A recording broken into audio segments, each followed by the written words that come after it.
nonchalantly knock in acrylic a whole western cover in an afternoon. You know, and for them it was like falling off a log. And I, in those days, was grinding away with gouache, which is actually rather a depressing paint. It doesn't dry particularly, but it did reproduce very well. So all those early Asimov covers, so that guy's blue. So then, of course, the fins, I think, would be blue. You see, look at it. I do like this paint, and it just goes on, you know, like so nicely. I've got the option of having a different colour there, so I'll leave it like that for the moment. This, of course, is the shadow, so you can add a bit of black to that. Put the shadow all the way through. That's going to have a bit of shadow. But do you see, because I made a mask, I can be a bit sloppy down here, and it doesn't matter because the mask will protect it. And then, you see, and by using the solvent, you can do it almost like a watercolour. And the little chap paints himself. There, you see. And then you have to wash it out. Bit of, if only I listened to my own advice all the time, life would be so much easier. There's that. There's that. I think that's going to be blue as well. I particularly like painting in the evenings. Normally I would have the radio on, good old Radio 4, but I find at this time of day when all the business of living's been sorted out, it's a very relaxing time to do stuff like this. And basically you let it paint itself. And then you can let the paint feel the shape of it. You see, look, that's the highlight. And we can put a bit of shadow on there, a bit more. And you can let the paint feel its way in and give you the shape you want. So yes, I'm very enthusiastic about these orchids, but I still have, I will often build up a bigger picture with acrylic, because obviously you see the acrylic doesn't take so long to dry. You know, sometimes you don't even want to wait overnight, you want to get on with it. But this hopefully will be dry by the morning, ready to get going. And of course it doesn't help painting under electric light. So in the morning, under the cruel light of day, you can see what you've done. And then a bit more of this. So what's in the can? It's basically a mixture of white spirit and turpentine.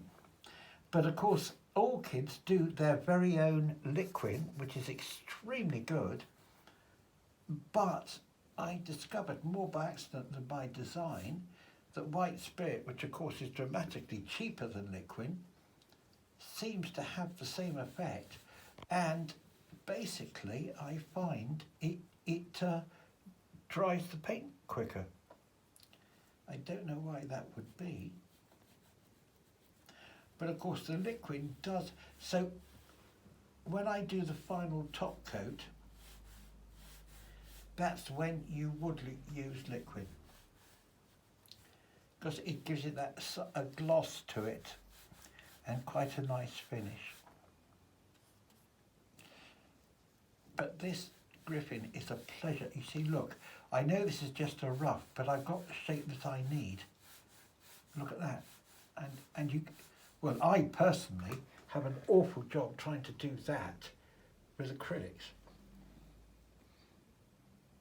And then this is a concave shape.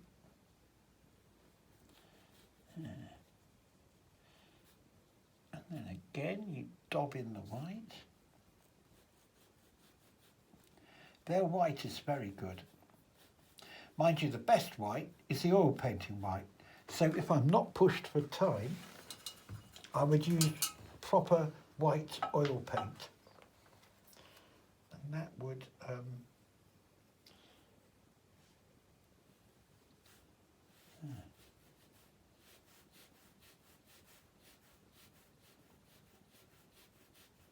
you see, that's the concave bit.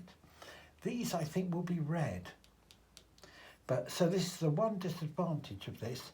I would have a job to rest my hand to put the red paint on. That's the one disadvantage.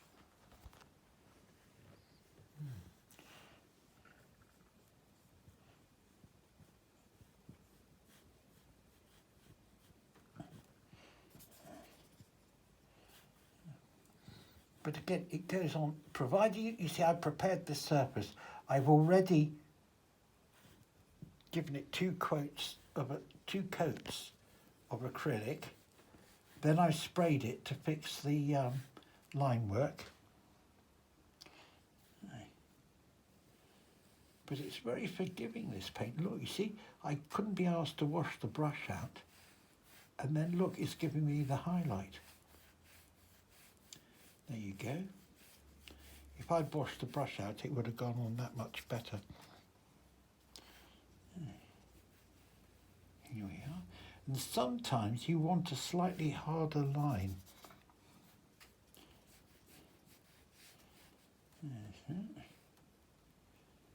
Right, now, time to wash the brush out.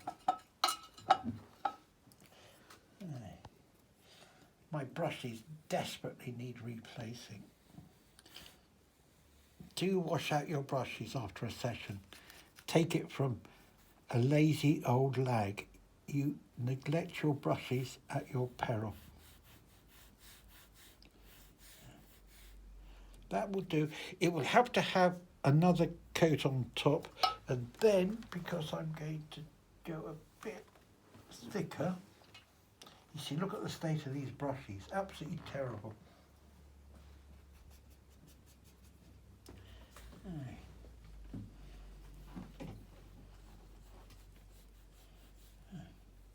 You see, this brush has been totally neglected, and so look, it's just not putting the stuff on very well. So we need to get you new brushes. New brushes, yep. Well, let's do that. Yeah, well, I've had an exhibition that went very well, so I should use, see, this is a nice one. That's a nice brush. That one was in a sale, and it's one of my favourites. Oh. So it's a cracker. Yeah, this one's quite good. Yeah, you see, look at that. Doesn't that go on nicely? And this is dear old fallow blue. This is it. Absolutely in its element. Isn't that such a lovely, strong colour?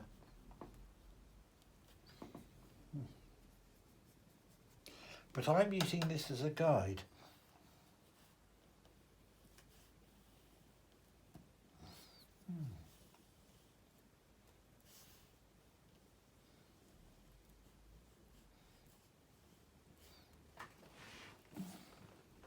So I suppose theoretically that ought to be blue as well.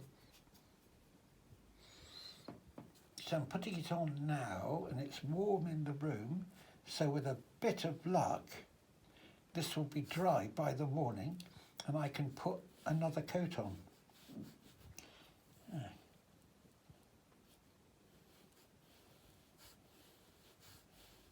There we are. So we'll do that in a minute because I'll smudge it if I do it now.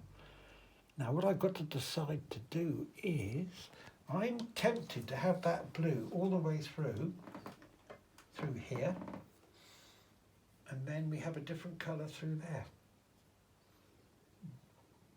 So I think this could be blue as well. I think. Why not? Let's see what happens.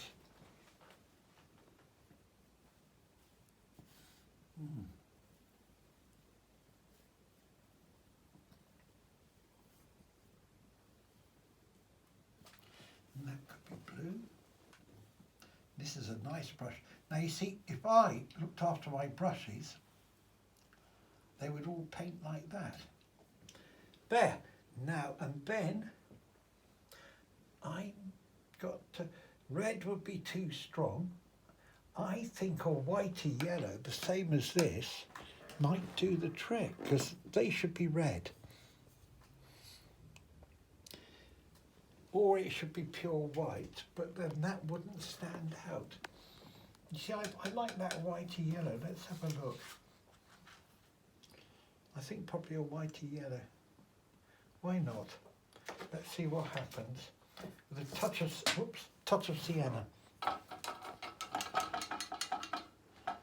I have a very limited palette based on favourite colours. So that's good old burnt sienna. And yellow. Now let's, and then of course the white on the top. So let's see what happens if we put this on. Well, I think we might get away with this. I think we might get away with this. This is rather fun. Yeah.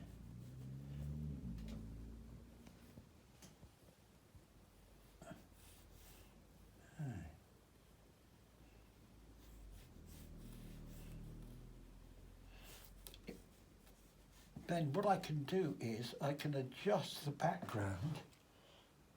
Wonder if we'll get away with that. I can adjust the background to accommodate these colours.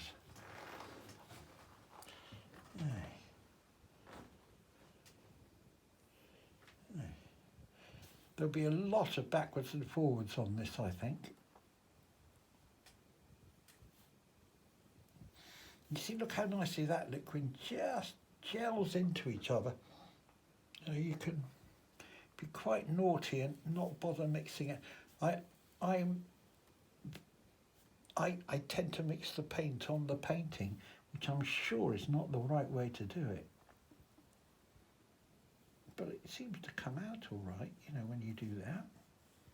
There. Now that looks a bit of a mess at the moment, but you can't do anything more until such time. But the underside, I've always found the shadow colour of yellow to be quite a difficult colour. So, yeah, I think it's something like this. Which of course is sympathetic to the background. And then this is like this. Yeah.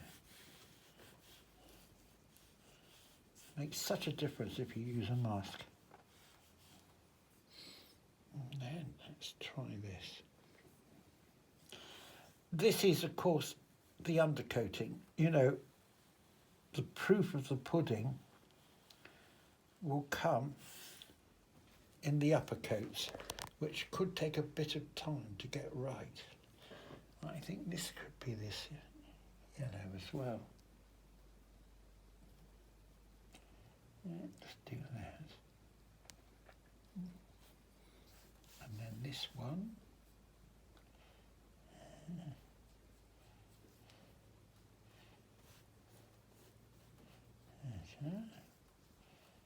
As I say, we can get, because I've got this nice little collection of masks, we can get away with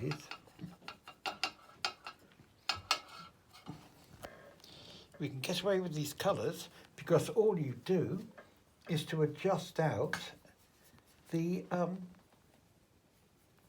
background. But I did like this background. I whacked that on very quickly in the summer in my outside studio in daylight.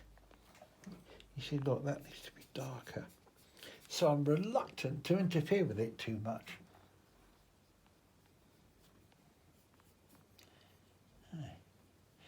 And this griffin is beautifully forgiving. You see, look, it's not, I'll tidy that up later. Now, and of course, the very front of the ship would be black. With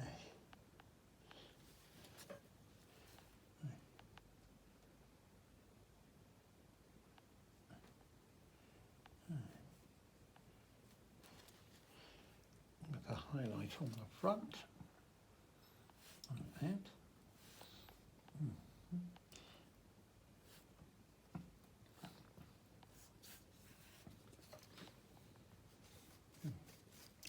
Aye.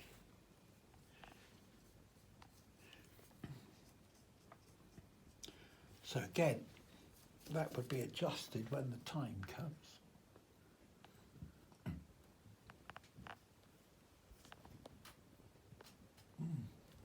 It can just stay like that. Then, because I think we need some variety, let's put some red on the rockets. So let's have a look. Raw umber, cadmium red deep. Not quite the right one, but should be a light one. Just put a bit of it, and then with a bit of white.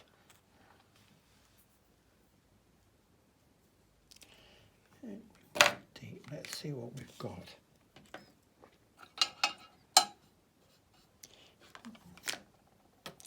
There we go. And then at least we've blocked it in with a view to refining it once the paint is dry. But at least then we can get some idea of how it sits in the picture. I'm putting the highlights in first because that red is quite strong. It's probably not quite right, but what the heck.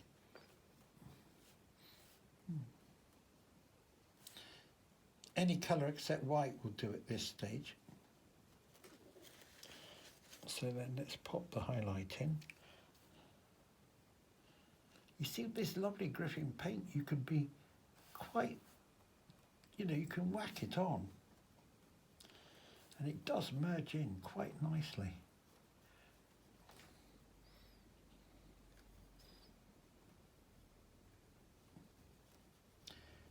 You just couldn't do this in acrylic.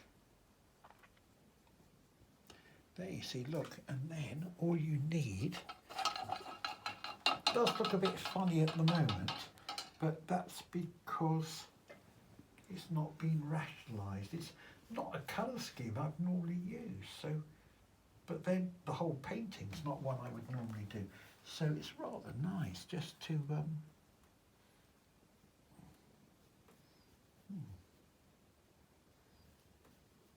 there's that. Yes, that. Right. That.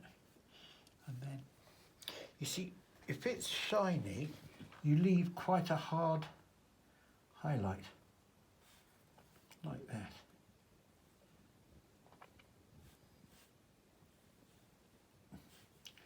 It's quite, I don't know what this thing is, so I'm just going to fudge it for the moment.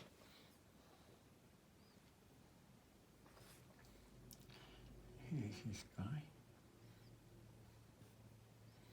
There. That's the other nice thing I like about oil paint. You can just daub it a bit, you know, and leave it in quite a thick amount. Well, you see now, what we can do is, to see what we've got, is, hey ho, let's take the mask off and see what happens. We can then see how it sits on the painting. You see again, nice oil paint, it's tough as old boots.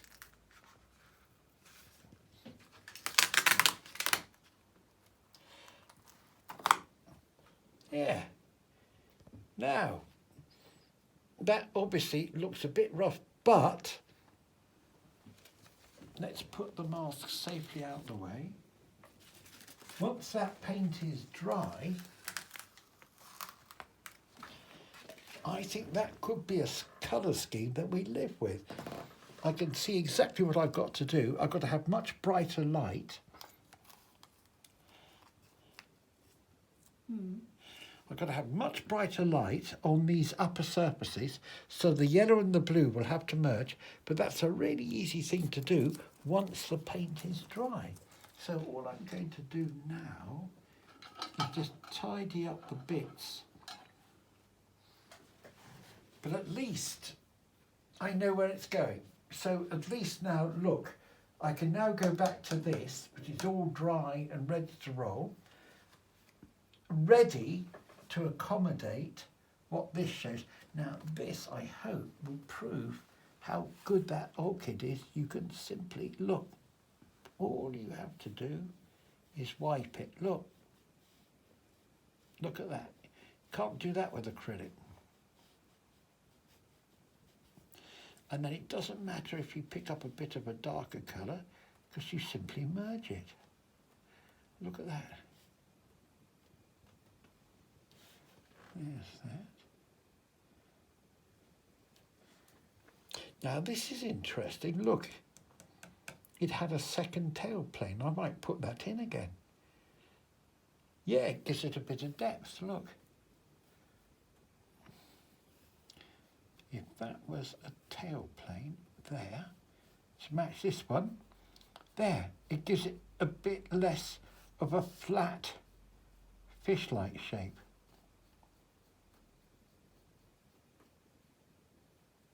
Yes, I like that. There, look, that is good. I think there's obviously got to wait for all the paint to dry, which again, I hope we'll be able to carry on tomorrow.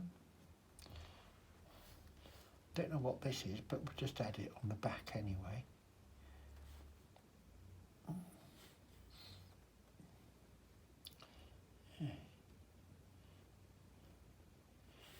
There.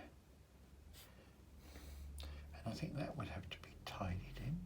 You see, look at this, look at how you can just merge it in, you know, smudge it all in. There, look, that's going to do the trick.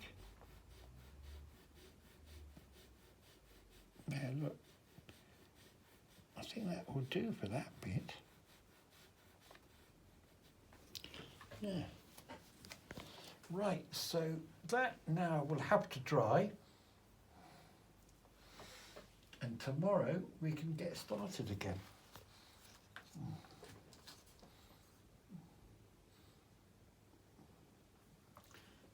Let's put this in like this.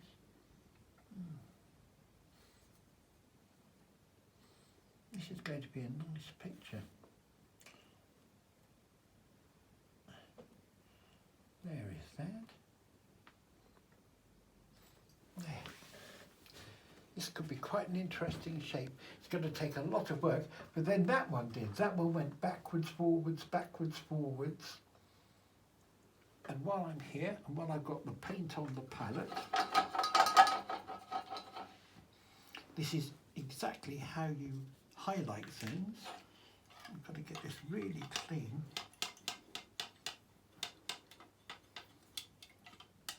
And again, it shows the beauty of this paint.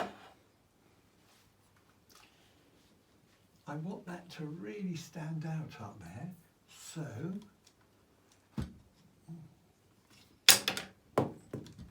let's put this up a bit. And this is the yellow and this is the white, look. But you can put them on absolutely neat. There. This is to catch the highlight. There, look at that, you see. Really build it up. Make it sing out.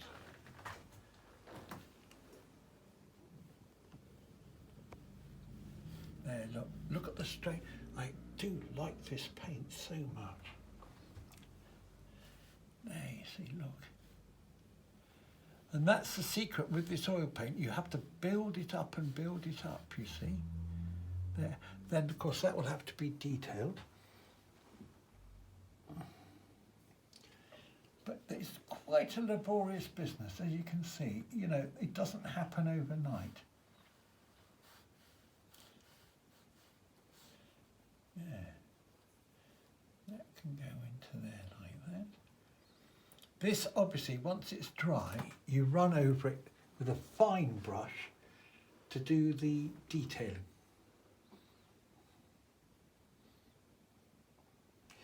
And again, look, we want to do the highlight here.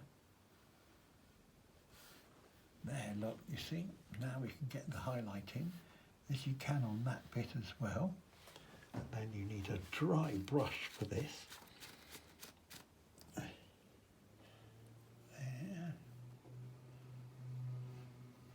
There, look, you see. That can measure it. That's with a dry brush. But in fact, I want a bit of yellow. So let's do a bit of yellow at the top. So it's almost like the First World War trenches. You go backwards, forwards, backwards, forwards. You knock something back, then you bring it out. And like I say, I really like this paint because you can get it to merge so nicely. You see, that is more or less the variation of the colour tone now. All it will need is with a fine brush to emphasise the detail.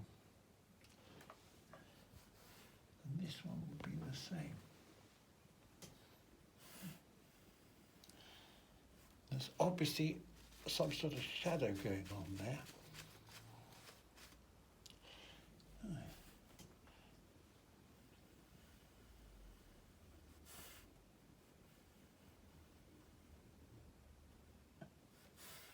I must look after this brush. This is an almost brand new brush, and look at the difference. Nice shape, nice size, real cracker. Aye. So yes, I must wash out my brushes.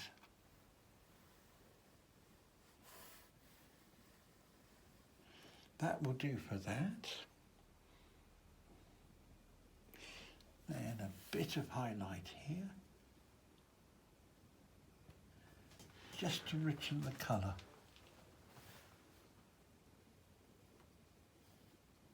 There.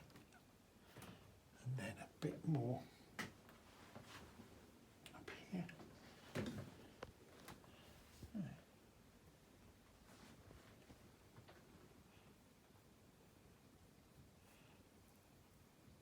You see, I'm going to have to paint back in the shadow on there. Now, the shadow inside should be a fraction darker. So it would be like that.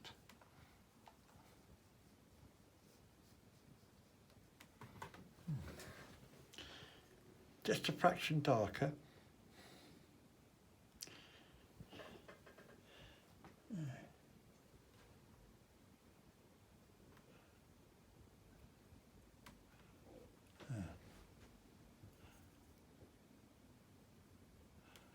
Then that's going to be a very nice detailing job to do, but we'll have to bring the painting down for that. Now that's about that. This we can't really touch now till it's I'm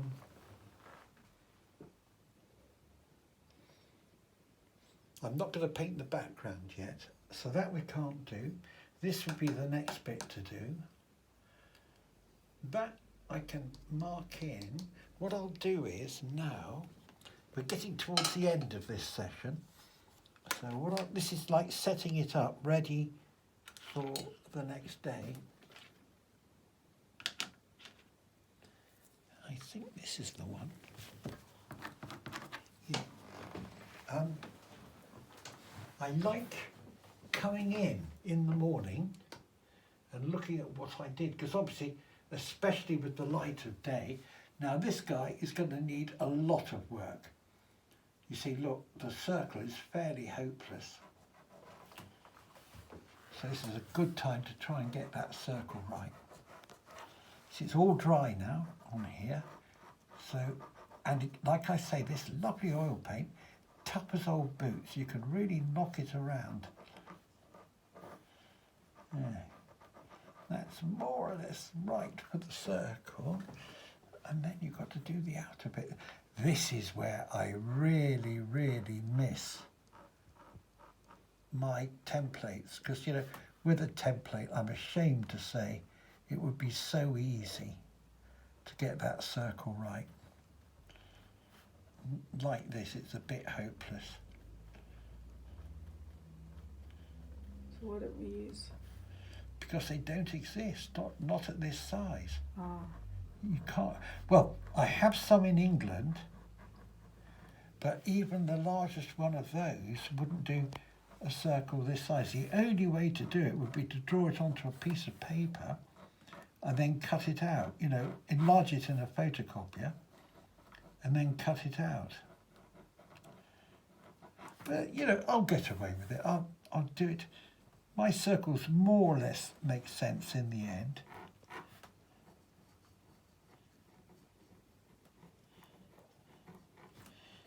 Yeah, it's still not brilliant, is it? I'll have to work at that one. Yeah. What I can do is, because you see, now I've got my lovely brush, plus I've got all the paint set up. It's a bit like trial and error. Here's my red, which can be quite strong, I think. Wants a bit of, you see, look, I'm not bothering with any thinner on this. And that way,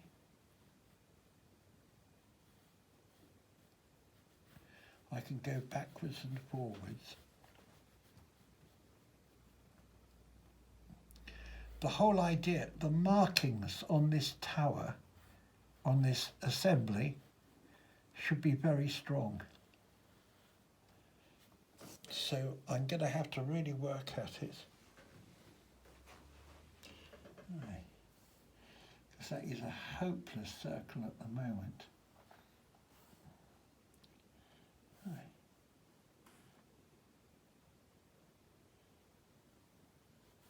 But it's slowly coming there.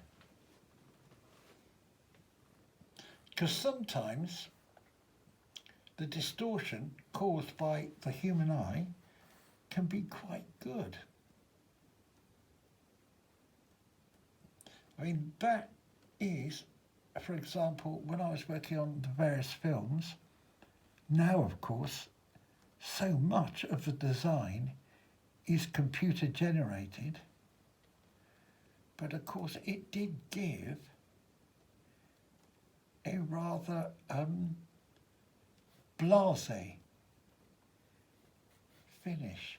And when I worked on Guardians of the Galaxy, the art director was explaining something to me, and I said, "Is this what you want?" And I did a quick sketch.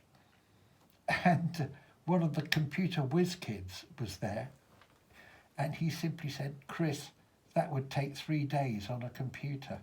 So I was quite right. So up to a point, I will put up with spending forever to get it right, because when you do get it right, it does look quite good.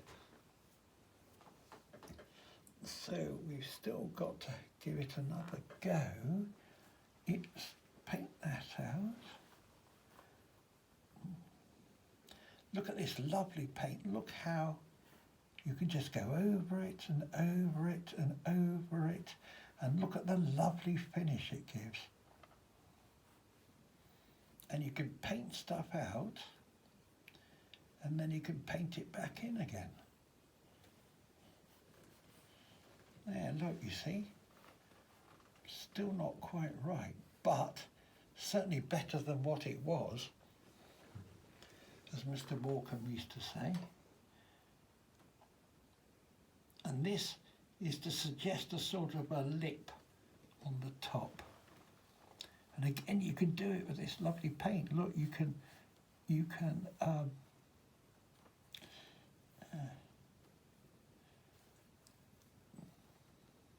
marvellous stuff. And hopefully, even though I put it on quite thick, it'll be dry for the morning, we hope. Yeah. This is what I call, this is my ready for the tomorrow bit. You know, you always do this on a painting. You haven't quite sorted it, but you leave it ready for the morning, and you come back in and you look at it in a new light, where you might suddenly say, oh, that's not right, that red. So, but then look, you see, look, we've got these dark, all this paint going to waste.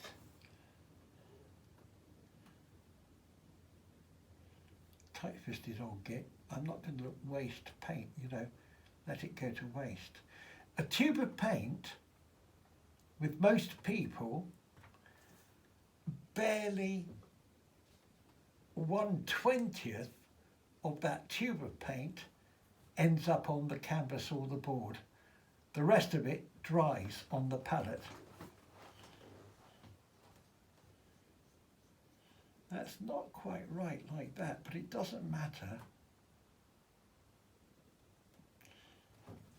Better just paint it out, I think.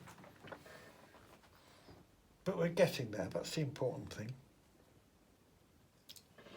Aye. Of course, the beauty of this oil paint is you can have an element of mystery which you can't get with acrylic painter. You know, you can get this slightly mysterious merging of colours without quite knowing what's going on.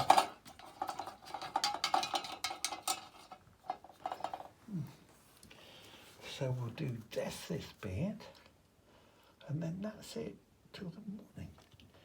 Aye.